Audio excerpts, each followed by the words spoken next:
Hello everyone and welcome to a new episode of Spot and Forward. Today we have the privilege of speaking with Mr. Tom Theobald, the newly appointed CEO of Luxembourg for Finance. Good morning, Tom, and thanks for being here with us today. Good morning, Vincenzo. Great speaking to you. Tom, you have an impressive background that has led you to this important role. Since 2019, you have been the Director of Development and Promotion of the Financial Center at the Ministry of Finance. Prior to that, from 2014 till 2019, you served as a Deputy CEO of Luxembourg for Finance. You have also held various positions at ABBL, and on top of that, you worked as an attaché at the Permanent Mission of Luxembourg to the United Nations.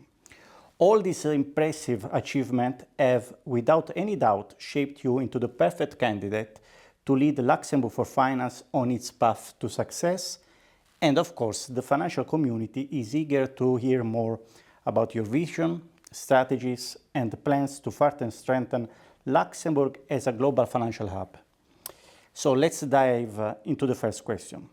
How is Luxembourg positioning itself as a global financial hub and maintaining its competitive edge in attracting international financial institutions? So if you look at the Luxembourg Financial Center, it's a very international financial center. If according to the new financial index, we're the third most international financial center in the world when it comes to international activity after the US and the UK. So that's a strong position that we have. It's something that is also recognized by the industry globally. But importantly, Luxembourg is also a very diversified financial center. That's something people don't often realize, but we're active in banking, wealth management, capital markets, insurance industry, fund industry, of course, is a big pillar of the financial industry. So we're not a monolithic financial center, and also even within these different segments that Luxembourg is active in, is also very diversified. If you take for example, the banking industry, Luxembourg is of course known as a private banking hub, but actually if you look at the statistics today, the corporate banking segment is by far the biggest activity, and we see new actors coming to Luxembourg in that field, for example. So I think we have a very good starting position. We also have climbed up the value chain as a financial center.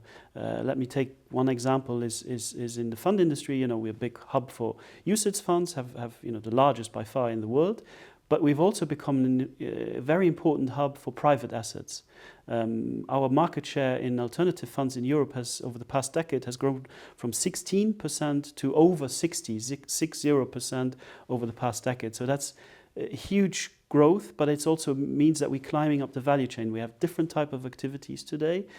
So for us, if we are going out to position the financial center going forward, we build on that. We, as Luxembourg, need to be going out there to meet with firms. We have a very busy schedule every year. We finalize the schedule next year where we go to different markets.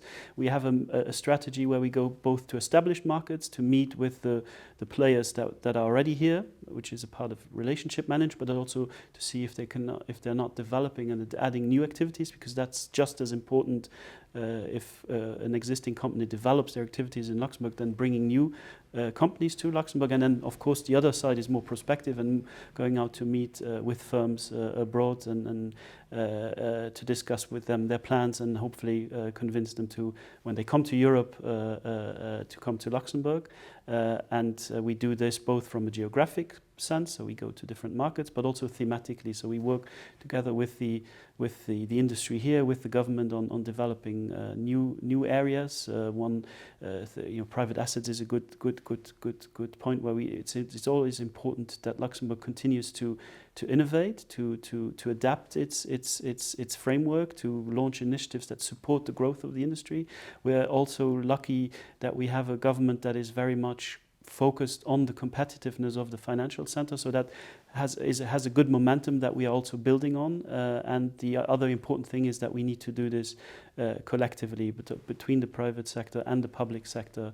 And as you know, Luxembourg for Finance, we are kind of a representation of that public-private partnership, because we are, on the one hand, our one shareholder is the state. We are chaired by the Minister of Finance, and the other shareholder is of course the industry here, the different associations that are our shareholders. So this kind of collective effort is absolutely key. So we need to, on the one hand, continue to make sure that Luxembourg climbs up the value chain. We need to go out there. We need to meet with firms. We need to position Luxembourg, make sure that Luxembourg is on the radar when decisions are taken on where to develop or grow activities. And that's really what we will continue to do, and continue as a financial industry to innovate and adapt. What challenges do you see for Luxembourg Financial Center in the coming years, and how are you addressing them? The Luxembourg Financial Center and Luxembourg as an economy is a very open economy. So, of course, macroeconomic developments, geopolitical developments, of course, always also have an impact on Luxembourg as a financial center. We've seen this, with during COVID, with the energy crisis. It has a direct impact on assets under management, depending on how global markets are developing. So I think that's generally, if we're looking forward, we are kind of living in a world of quite significant uncertainty. So that, of course, is a challenge which we need to be aware of. We need to make sure that we are able to adapt. And of course, we have one key asset in Luxembourg, which is the stability that we have here, which is also an opportunity in a more volatile world to make sure that Luxembourg acts as a stable base of operations for global financial institutions, but also clients that want to protect their wealth. So that's, I guess, a challenge and an opportunity to some extent. The other area that I see as it's clearly a challenge if you talk to the industry, and it's not just a challenge in Luxembourg, but it's making sure that we have access to the right talent here in Luxembourg. It's partly a result of the fact that we, as I mentioned previously, that we have grown quantitatively and qualitatively as a financial center, moving up the value chain, which means today we also have different needs, or the companies here have different needs in terms of skill sets. So we need to make sure that we are able to both develop this talent in Luxembourg, but also be able to attract that talent. We have seen the government has introduced a number of measures to support both the attraction and retention of talent, a new expat regime, revamp of the profit-sharing bonus regime. So these are things that really also then will help us to address that challenge. And I think the third challenge is linked to the, let's say, the macroeconomic and geopolitical situation, but specifically for Europe. We need to make sure that we don't fall into the trap or listen to the sirens of protectionism. We have seen especially since COVID, a kind of a return to national or protectionist reflexes. And that's something that is very dangerous, especially for the European Union. If we talk about European competitiveness, we need to make sure that we continue to be able to be interconnected globally with different markets. And I think, and as an open economy, Luxembourg, of course, is very acutely aware of this. So I think those would be the main challenges that I see in the years ahead. How is Luxembourg positioning itself in light of the EU Savings and Investment Union, and what role does it play in this framework? Let me maybe first take a very small step back and look at this from a high-level perspective. I think when you look at the Draghi report, and before that the Letta report, they are wake-up calls, I think, for Europe, for the European Union, that we have lost competitiveness and we need to act. So I think the diagnosis is there. From a Luxembourg perspective, just as the Capital Markets Union before it, the Savings and Investment Union is absolutely, should be a priority for the European Union, and it's also a golden opportunity for Luxembourg as a financial center. If you look at what I mentioned before, the diversity of our financial center, the international dimension, the cross-border dimension of our financial center means that in essence we are already to some extent the savings and investment union, or the CMU here in Luxembourg. You know, we have all the tools. We are a global fund distribution hub. We have an international capital markets infrastructure and service providers. We have a fantastic flexible securitization legislation. As I mentioned, we are a leader in private assets, so kind of access to finance for companies, for SMEs. You know, we have all of these things here. So I think if we look at the savings and investment union also, we don't need to reinvent the wheel. I think the risk that I see is that we are, you know, and you see this also in the Draghi report, we are focusing, of course, rightly on the European Union and on making sure that we have broader access to financing, more sources of financing. But there is a risk that we do what I would call EU navel gazing, that we only look at our, you know, our market, and I think if you look at the 800 billion that Draghi mentions of additional investments that are needed, nothing says that those investments need to come exclusively from the European Union. We need to make sure that the European Union, that the single market remains connected to global markets, that our companies have access to global capital, but also that we remain attractive as a market for companies coming from outside of the European Union, because they find clients here. And if we are a successful European market and a competitive market, we should not be afraid of firms coming from outside to Europe. On the contrary, if you know, European firms go to the US because it's a successful market. So I think the fundamental strategic question that as European Union we need to ask ourselves, do we want to have a larger share of a smaller cake, or do we want to really grow the cake for everyone? I think that's really the strategic choice that we have in Europe. What are Luxembourg's main priorities in terms of sustainable finance and green investments? We have seen over the past years really an acceleration of sustainable finance, especially in Europe. Europe has been a leader in sustainable finance, by far the largest market for sustainable finance in the world. It's partly driven, of course, by investor demand, by economic developments, the fact that countries have made these commitments to net zero, but also by regulation. I think, especially in the case of Europe, you know, the industry had to basically adapt to quite a significant number of sustainable finance regulation, where occasionally the sequencing was off, because you had the financial industry having to adapt and adopt legislation and be compliant with legislation, where the real economy didn't have any yet. So some of the data that they needed for their reporting was actually not necessarily already done and collected by the industry or the real economy. So that has been a challenge, and also the fact that you had regulation, but then you still were waiting. The industry still was waiting for delegated acts and for the technical standards, etc. So I think that has been a challenge. Having said that, sustainable finance is a trend that will not diminish. It will not stop, because we need to shift investments into new clean energy. We need to ensure that our economies transition to a net zero world. So I think that will not change. And what we have seen is that Luxembourg acts as a sustainable finance hub, connecting investors and projects globally. The stock exchange is a great example with the Luxembourg Green Exchange, which you know, today lists more than 2,000 sustainable securities. It's the largest center for these securities in the world. Over $1 trillion of investments raised. Our fund industry, for instance, has around a 50% market share in European ESG funds. So that's what we are, of course, building on. We are kind of the place where we can help mobilize private and public capital towards a greener, more resilient, more sustainable economy and world. What we also have as a priority as a financial center is to also move beyond green.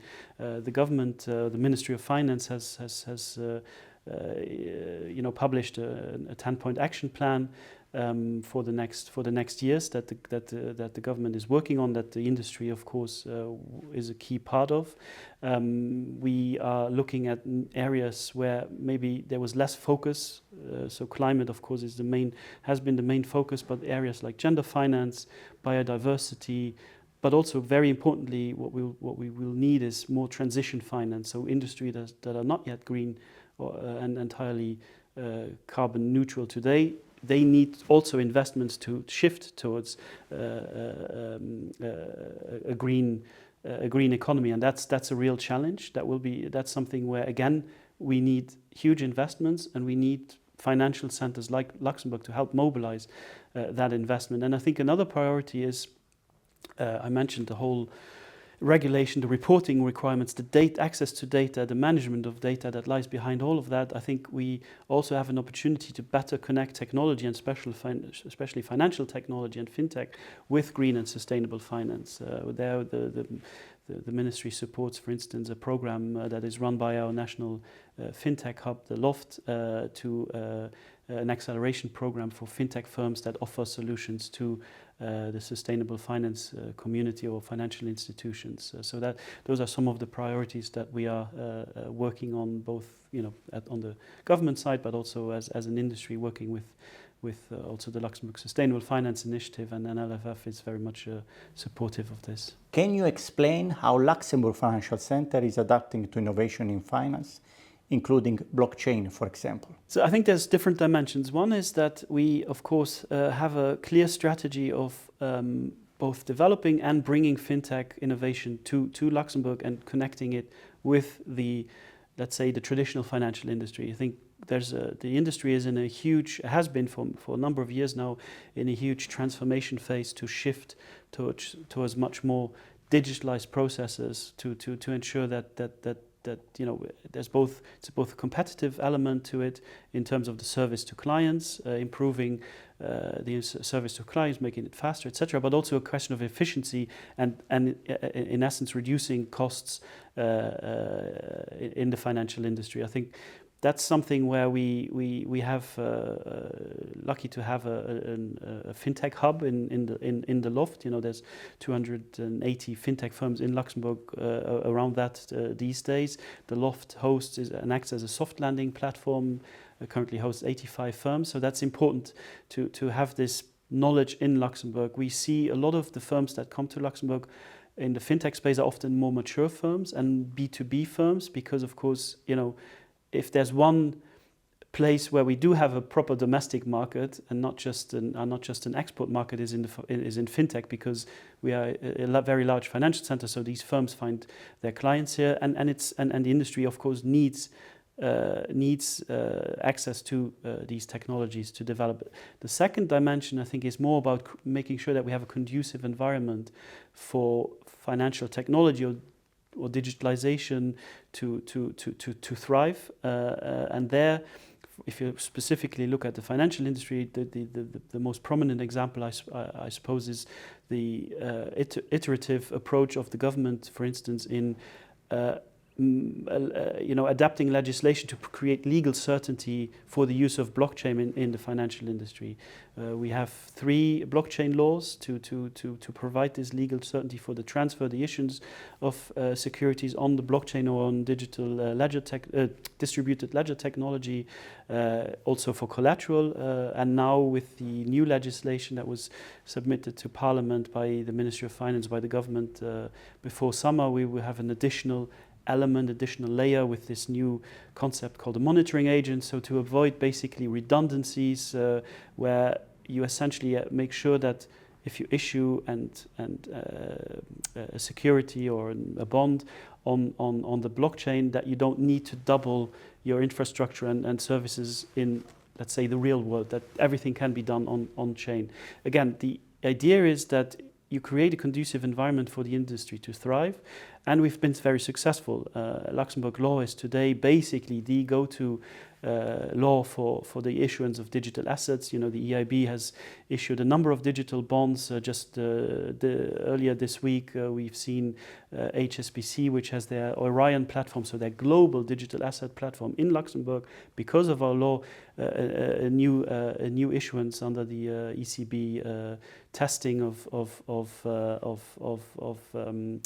settling on DLT with central bank money. We've seen so that's on the asset side, and the other real opportunity is on the tokenization of the vehicles themselves, the investment vehicles, the fund. You know, we are a global fund distribution hub. We have the legislation. I think we can also be at the forefront of creating new ways of distributing investments. And there you've seen just a few weeks ago the first tokenized money market fund that was authorized by the CSSF that has been set up by Franklin Templeton. So I think we have a very, let's say, strategic approach to that. Like I said, one is making sure that companies have access to the right innovation and right technology, and the other hand making sure that we also create a legal environment that goes hand in hand with technological developments. Thank you, Tom, for sharing such valuable insights and for giving us a lot to reflect on as we wrap up this discussion. On that note, I would also like to thank you for your participation and, more importantly, for your contribution to the growth and development of the Luxembourg financial ecosystem. No, thank you, Vincenzo, and also the LFMA for the opportunity. I think, as you know, developing the financial center is a collective effort, so you know we all need to work together in this. Thank you. And for those of you watching us online, stay tuned for the next episode of Spot and Forward.